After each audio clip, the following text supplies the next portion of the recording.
Today's daf is daf Chaf Hey, and we'll start with the Mishnah. Echad dvarim shal atzmo, v'echad dvarim shal acherim, and the Mishnah is going to explain what this means. V'echad dvarim sheyesh b'hem mamish, v'echad dvarim she'ein b'hem mamish. Ketzad. What do you have in mind here when you say dvarim shal acherim? What does it mean you took a shvua in something that's relevant to others? Omar, he declares, shvua she'etein le'ish ploni, v'shalo etein, shenasati v'shalo nasati. So he's talking about giving something to ish ploni, to some anonymous person. Right now he doesn't have a name. We could give him a name if we want. Or he will not give something to that person. And that's in the future. So he's committing himself in the future either to give or not to give to something to someone, or in the past tense, I swear that I gave it to him or I swear that I did not give it to him.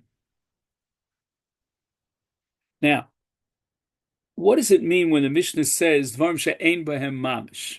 Ein b'hem mamish means a pu'ula, an action. For example, she'ishan, he takes an oath that he will sleep, shelo ishan, or he takes an oath that he will not sleep.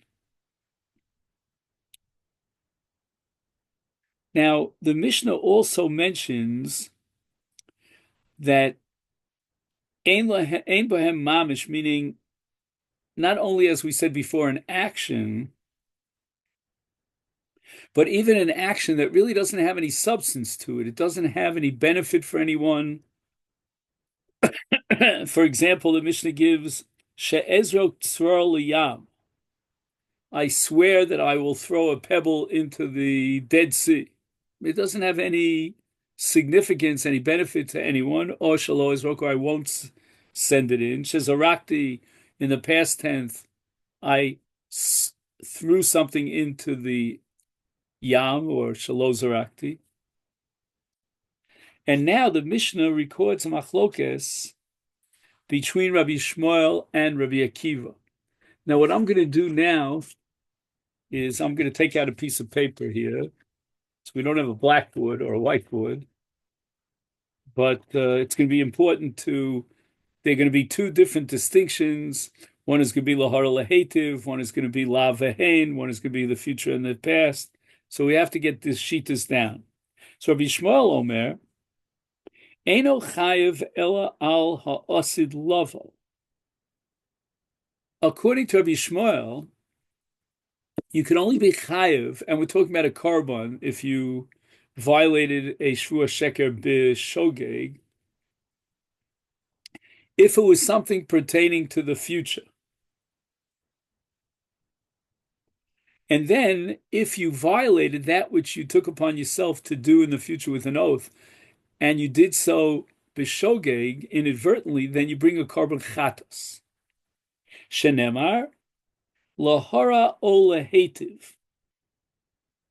Now, what we have to jot down, and again, if you're a genius, you don't have to bother jotting this down, but for somebody like me, I have to chart this all out. According to Rabbi Shmuel, you're only chayav for a commitment to the future.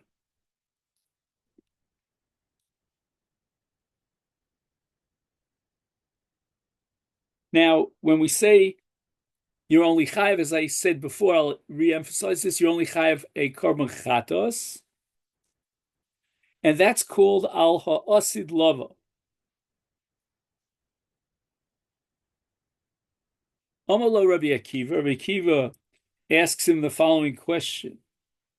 Im kain, if we accept your logic, then ainli ela dvarim sheyesh b'hem lahara, hara, v'hatova, or something good. Now, what does that mean, lahara or lahativ? Bad or good? It means positive or negative. Positive that I will do, I commit myself with an oath that I will do, and lahara means I can commit myself in the future that I won't do.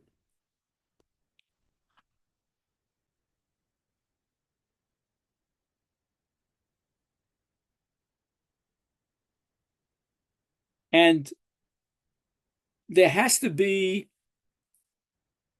a two-sided, two-directional operation, meaning if you take a shvur lahara, it's got to also lend itself lahativ. And on the contrary, if it's lahativ, hatava, then it's got to lend itself lahara. But what happens, asks Rabbi Akiva to Rabbi Shmuel, if you have a shvur that can only go in one direction? Dvarim she'ein b'hem harav hatova minayin. It can't be both. I will see an example soon. So then, how do I know, according to you, Rabbi Shmuel, that you're chayiv? Let's say, for example, you would have something that's neither lahora nor lahetiv. But because Rabbi Shmuel builds his whole theory on lahora ulahetiv, which he says is liasid lavo and not something relevant to the past. So Rabbi Akiva argues, well, if it's lahara lahetiv, and that's where you're building your shita, Rabbi Shmuel, what's going to be in a case that's neither lahara nor lahetiv? And we'll see in a minute. Amalo, Rabbi Shmuel says, I don't have a problem with that because I have a ribui in the pasuk. Now, right now, the Mishnah doesn't reveal what that ribui is, but that we'll see later on in the sugya. So now Rabbi Akiva says to Rabbi Shmuel, and again, all this is going to get clarified in the sugya. Well, if you have this ribui, then in riba kosev lakach is ribsa kosev lakach. Why do you take this ribui only halfway? In other words, if you're taking this ribui to mean that even if you have something that's neither lahara nor lahativ, no benefit and no negative harmful situation, then go a step further and include even shvua on the past. Why do you limit yourself to a shvua on the future?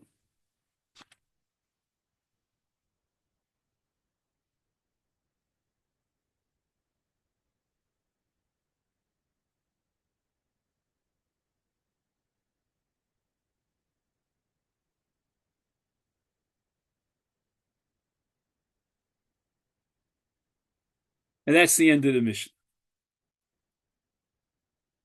Tana Rabbana. So at this point, the Gemara brings a brisa to compare and contrast Nedarim and Shavuos. Chomer b'Nedarim b'Shavuos, Chomer b'Shavuos b'Nedarim. Each one has one chumrah that the other one doesn't have. Chomer b'Nedarim, because Nedarim is an Isa Chefta. So if the Gavra becomes mechuyav, let's say, for example, the Torah obligates me to sit in the sukkah, but I say in a neder that sukkah zu alai be'isur neder, is hanidarim chalam al dvar mitzvah kidvar v'shus. I cannot sit in this sukkah and fulfill my mitzvah of sukkahs.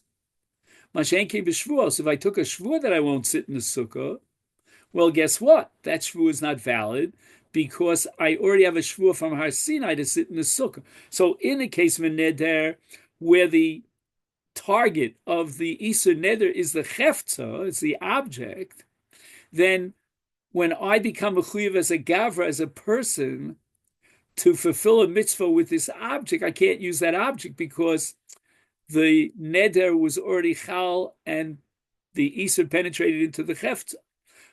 But on the other hand, although the neder is chal on a dvar mitzvah and it prohibits me from using that chefza for a mitzvah, on the other hand, if I took a shvuah that I won't sit in sukkah, that shvuah is not valid. So that's the chumrah of nedarim. And chumrah v'shvuos, there's a chumrah in shvuah that's not in neder. Shashvuos chal sal dor v'shem be'mamish, ki dor sheishem mamish, mashen ki b'nedarim. Neder is only chal on a chefza, on an object. That's called in the language of the brisa dover sheish bo mamish. It has substance to it, as opposed to a shvu, which is chal on the Maisa Gavra, and a Maisa doesn't have any substance, so it's a Dover Shein Bo Mamish. So again, just to summarize, we have a Chumra Nedarim that a Neder is chal on his Var Mitzvah Kidvar Rishus. We have a Chumra in Shavuos that a Shavua is chal even on a Dover Shein Bo Mamish, meaning even on a Pu'ula.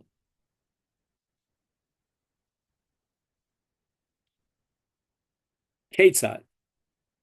Remember that the Mishnah had opened up with an inclusion of Dvarim Shal Acherim and Dvarim Shal Atzmo, both if it's his own, it pertains to himself, or it pertains to others. Ketzad. So what is involved in these two categories?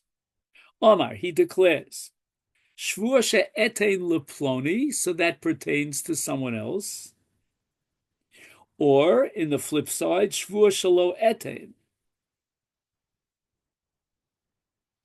Now, the question here is, what does he mean he takes an oath that'll give something to someone? If that someone is poor, is destitute, and he takes a shvua that'll give him something, that comes under the mitzvah of shvua. I'm sorry, under the mitzvah of tzedakah. Now, once you have an obligation insofar as the mitzvah of tzedakah is concerned, then we apply the principle called mushba v'omed mi'ar Sinai, which means that you already took that commitment back at Har Sinai on the 6th of Sivan to give tzedakah. So now this ani, this poor person comes before you, you're obligated by Torah law through the mitzvah of tzedakah to give him money. So when you say, I will give him something, well, that's a shvua on top of a shvua because you already took that shvua at Har Sinai. Ilem tzedakah liani mushba v'yom Har Sinai. Shenemar noson titein lo. So the Torah obligates us in Devarim Perek Vav to give tzedakah. And by the way, the double language is very important. Noson titein. Every nesina is a separate mitzvah. And the Chafetz Chaim used to say in his Avas Chesed that you should give twice. Once, and then, of course, you calm down your guilt feelings, but now give a second time, totally lishma, totally shem shemayim for the mitzvah of nason tite. Elamat totally osher, but rather the case must be that he commits himself with a shvua to give a gift to a rich person, a wealthy person, and obviously, according to Torah law, he has no obligation whatsoever, so there's no mushba v'yomed, and the shvua is chal, and this is an example of a shvua that is dvarim shel acherim.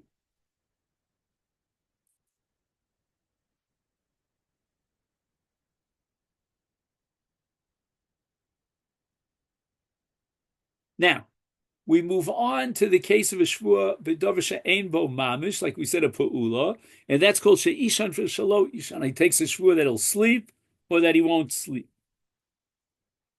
Eini, is this possible? Ve'omar Rabbi Yochanan ha'omer shvua shelo ishan gimel yomim malkin so v'yoshen lialter. It's humanly impossible to go 3 days consecutively, 72 hours, without sleep.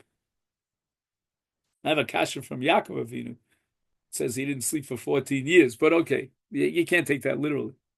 So if that be the case, then this shvua that he won't sleep and he leaves it open, he didn't specify how long. It sounds like he won't sleep for more than 3 days in his shvua. That shvua cannot be valid.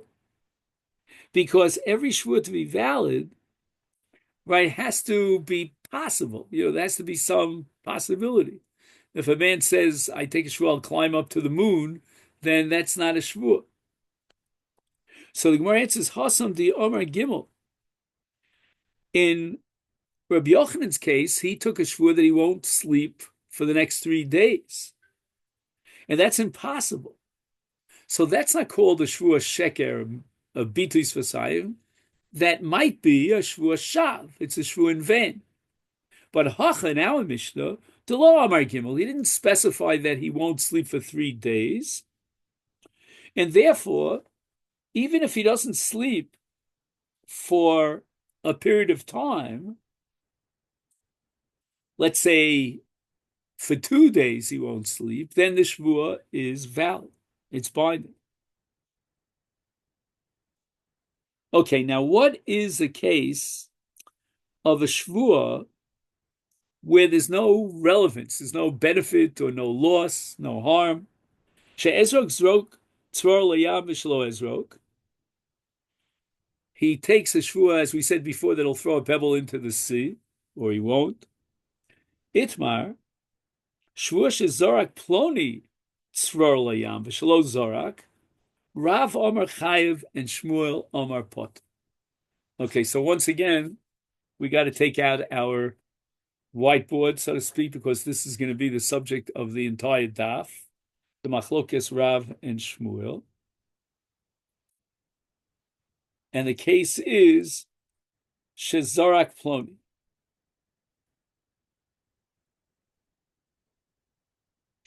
So Rav says he's Chayev, and Shmuel says he's Pot. Okay, that's the easy part. Now the question is, why? Why does Rav say a Chayev, and why does Shmuel disagree? So the Gemara analyzes.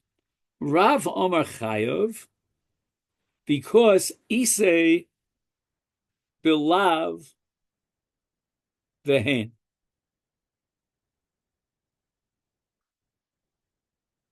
And Shmuel Omar Patur, because Lesa Bilahabo.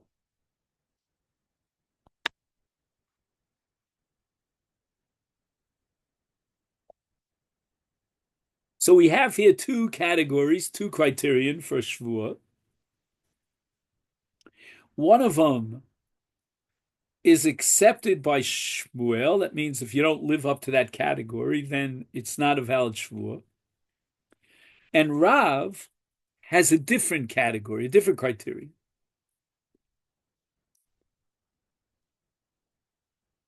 So Rav says the following. You know what the criterion is? What box do we have to check off, according to Rav, in order for the shvuah to be binding and valid, and such that if he violates it, he's chayav a korban? It's got to be isa bilav vehen. You have to be able to say it both in the negative and in the positive. Offhand, Rav has no relationship to the machlokas between Rabbi Yishmael and Rabbi Akiva that we discussed in the Mishnah, because that has to do with the future and the past. That's not Rav's business. So Rav doesn't have that at all. And therefore Rav would probably fit into the framework of Rabbi Akiva, because it's Rabbi Yishmael who adds this condition for the validity of the Shvuah, that it's got to be ala osid, and it can't be on the past.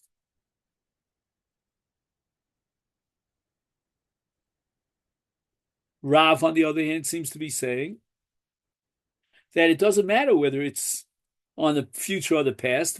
There's only one criterion, one checkbox, and that is belav ubehen. You could have it in the negative and in the positive. So, for example, if you say zorak ploni, you could also say, I take a shvuah lo zorak ploni. The only problem is that you cannot take a shvuah in the future with regard to ploni. Meaning that if you take a shvuah that ploni will throw a stone, or ploni won't throw a stone, that shvuah is nothing. It doesn't get off the ground. It's lesser. Just 1 second. Right. What did I say? Did I say in the future? I meant to say in the future. Let me just go over one more time so I don't get confused. If I take a shvuah that Ploni will do something in the future, he will throw the stone, he won't throw the stone, that's not a valid shvuah. You have no control over what he decides, one way or the other way. He'll throw the stone or he won't throw the stone. So it's totally out of your orbit. It's like what I said before. He takes a shvuah that'll climb up to the heavens. So let's just summarize the machlokes in Rav and Shmuel.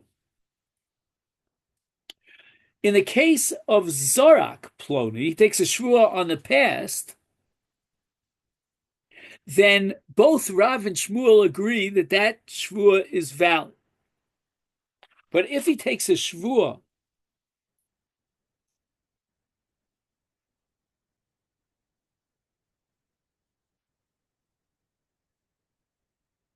not on the past, but on the future. So Shmuel says you're potter.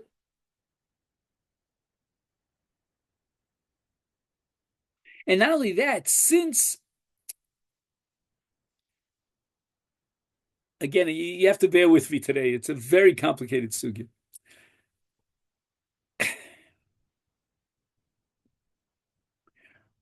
Lisha'avar ulahaba are two directions. Shmuel is going to say that for a shvua to be valid, it has to operate in two directions.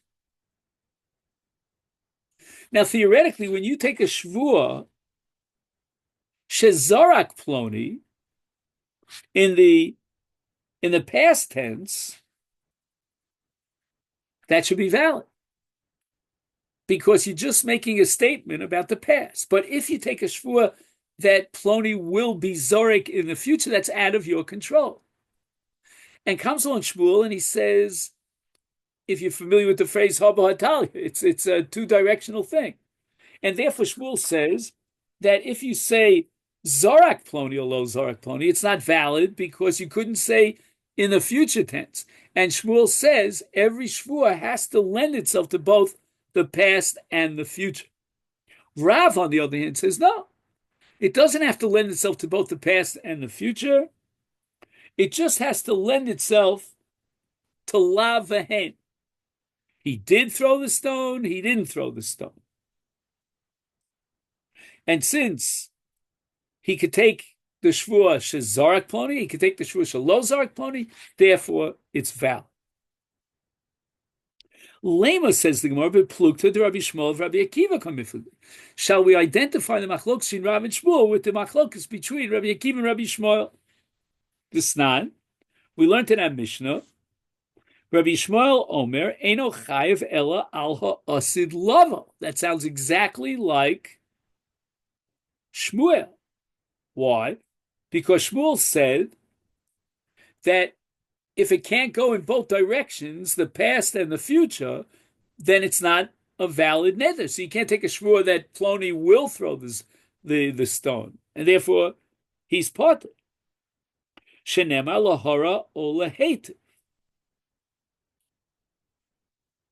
So lahara ulaheitiv means lav and hein in the positive or the negative. Omar Rabbi Akiva Kain ein li el dvarim sheyesh behem harav hatova. Dvarim she'ein behem harav hatova minayin. Right? What if you're describing something in reality? It doesn't have a positive obligation to do. It doesn't have a negative obligation to do. So let's see how the Gemara analyzes Rav and Shmuel in the case of Zorak Ploni as being interdependent with the Machlokes Rabbi Shmuel and Rabbi Akiva. Rav Amak Rabbi Akiva. Rav, who says that if you take a Shvua Zorak Ploni or Lo Zorak Ploni, you're chayav, that fits in with Rabbi Akiva. And Shmuel, the Amak Rabbi Yishmael. But Rabbi Shmuel was the one who said that you can only have a shvua if it's ala osid. I'm sorry, did I say Shmuel? I meant to say Rabbi Shmuel said you can only have a shvua if it's ala osid. Shmuel seems to be reverberating that same idea. And therefore Shmuel says that since you can't take a shvua sheploni yizrak in the future, therefore it's not chal. Gemara says, what are you talking about? Aliba de Rabbi Shmuel kuli amalo pligi.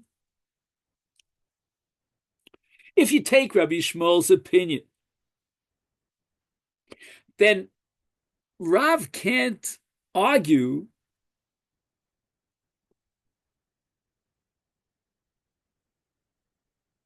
and rather Rav has to agree that if he takes a shvua that Ploni Zorak or Ploni Lo Zorak, that shvua can't be valid.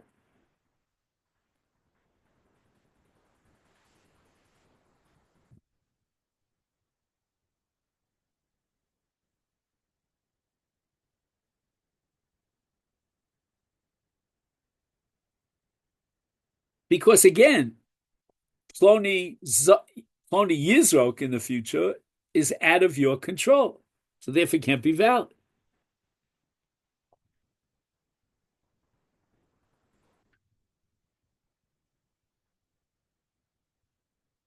So what the Gemara seems to be saying now is that there's no way you could possibly square off Rav with Rabbi Shmuel.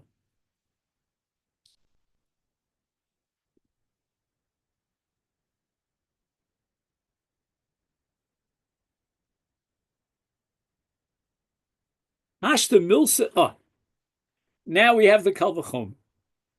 Let's see the Gemara's logic. Hashta Milsa de Isa Bilahaba.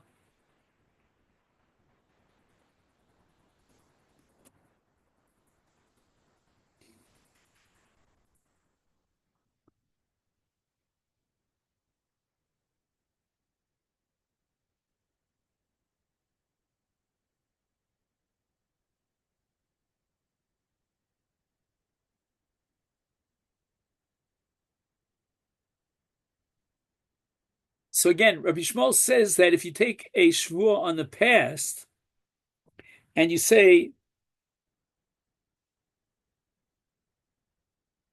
I threw something into the river, let's say, for example, then Rabbi Shmuel says it's not a binding shvua, again, as far as carbon is concerned. Because Rabbi Shmuel requires that it be a lahaba, it be a commitment to the future. I will throw a pebble, I won't throw a pebble, but not I did throw a pebble, I didn't throw a pebble. Is milsa de lesa belahaba mi boy?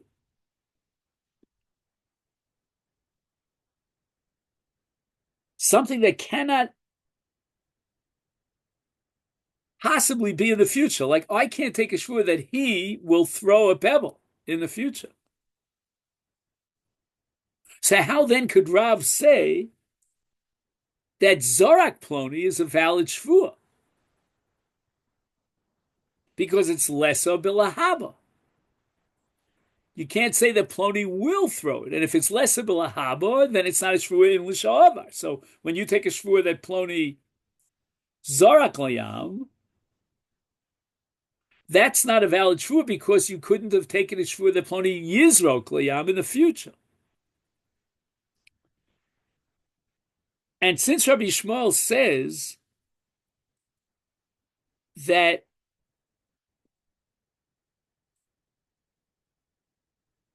you're only chayav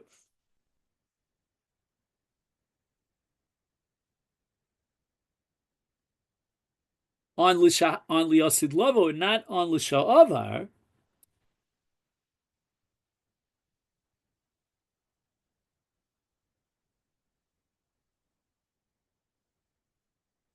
so in a case where it could not be that the shvur bichal lahaba in the future, certainly it cannot be chal in the avar, and that's against Rav, because Rav says that you could take a shvur that so and so threw a pebble. So therefore, keep pligi. Where do we find room for the machlokas between Rav and Shmuel? I'll leave it to Rabbi Akiva. Rav ki Rabbi Akiva, right? Rav holds like Rabbi Akiva that if he took a shvua l'sha'avar, the shvua is chal, even though it cannot be lahaba. So he took a shvua that so and so threw the pebble. That's valid because it stands on its own, independent of the impossibility and the invalidity of taking a shvua that so and so will throw a pebble in the future. But Shmuel Omar ad kan lo mechayv Rabbi Akiva hasam l'sha'avar ela milsa de isa bilahaba. When does Rabbi Akiva say that I disagree with Rabbi Shmuel and I hold you could even have a valid shvu on the past? That's only in a case where you could take the shvua on liasid. So therefore, Shmuel, who says that you cannot take a shvur that so and so threw a pebble because you couldn't take a shvur that he will throw the pebble, that could square with Rabbi Shmuel. Because Rabbi Shmuel was talking about a case of midi the isa belahaba, where you could take the shvua in the future. So therefore, the Gemara is going to now try to work out another machlokas tanoim and create an interdependence between Rav and Shmuel and that other machlokas tanoim. So for that, we're going to move on to the next